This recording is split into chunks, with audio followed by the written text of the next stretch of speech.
ഒരു അബോർഷൻ്റെ പ്രധാനപ്പെട്ട കാരണം എന്ന് പറയുന്നത് കുഞ്ഞിന് ഉണ്ടാകുന്ന പ്രഗ്നൻസിക്ക് വരുന്ന വൈകല്യങ്ങളാണ്. പ്രധാനമായിട്ടും ജനിതക വൈകല്യങ്ങളാണ് നമ്മൾ സാധാരണയായിട്ട് ഒരു പ്രഗ്നൻസി അബോർഷനായി പോകാനായിട്ടുള്ള കാരണം. പിന്നെ അല്ലാതെ തന്നെ പല കാരണങ്ങളുണ്ട്. Hi sir. ഹലോ. പ്രഗ്നൻസിയിലെ ഫസ്റ്റ് 3 months ഭയങ്കര ഇമ്പോർട്ടൻ്റ് ആണെന്ന് പറയാറുണ്ട് അല്ലേ? അപ്പോൾ അതിൻ്റെ ആ സമയത്ത് ശ്രദ്ധിക്കേണ്ട കാര്യങ്ങൾ എന്തൊക്കെയാണ് സർ? നമ്മൾ സാധാരണ രീതിയിൽ ഒരു പ്രഗ്നൻസിയുടെ ആദ്യത്തെ 3 മാസമാണ് നമ്മൾ ഏറ്റവും കൂടുതൽ ശ്രദ്ധിക്കേണ്ടത്. അതിന് പ്രധാന കാരണം എന്ന് പറയുന്നത് നമുക്ക് അബോർഷൻ്റെ സാധ്യതകൾ എപ്പോഴും കൂടുതൽ ആദ്യത്തെ 3 മാസമാണ്. അതുകൊണ്ടാണ് നമ്മൾ പ്രഗ്നൻസി ഫസ്റ്റ് 3 months എപ്പോഴും കെയർഫുൾ ആയിരിക്കണമെന്ന് പറയാൻ കാരണം.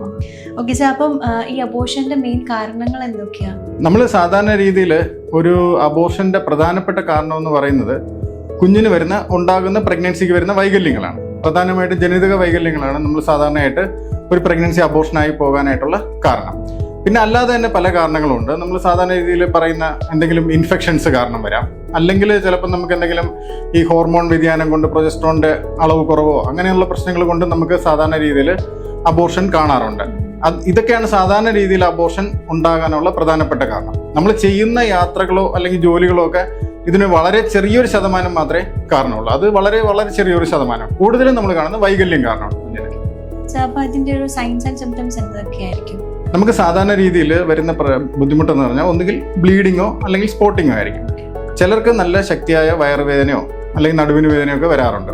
കൂടുതലും കാണുന്ന സിംറ്റം എന്ന് പറയുന്നത് സ്പോട്ടിങ്ങോ അല്ലെങ്കിൽ ബ്ലീഡിങ്ങോ ആണ് പ്രഗ്നൻസിക്ക്.